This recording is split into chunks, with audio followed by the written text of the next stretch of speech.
பார்த்திங்கன்னா மிளகாய் வத்தல் எடுத்து வச்சுருக்கேன்.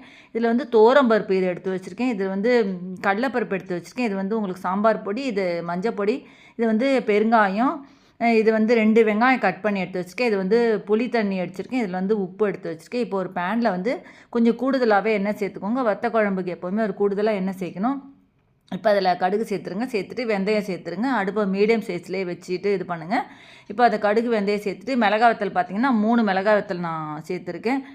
துவரம்பருப்பு வந்து நான் 2 ஸ்பூன் துவரம்பருப்பு, 2 ஸ்பூன் கடலப்பருப்பு சேர்த்துருக்கேன். நீங்கள் ஒருத்தர் செய்கிறீங்கன்னா ஒரு ஸ்பூன் துவரம்பருப்பு, 1 ஸ்பூன் கடலப்பருப்பு சேர்த்திங்கனாலே போதும். அடுப்பை நல்லா மீடியம் சைஸ்லேயே வச்சுட்டு இதை கிளறி விட்டுட்டே இருங்க. வேறு என்ன ரெசிபின்னு கமெண்ட் பாக்ஸில் கேளுங்க.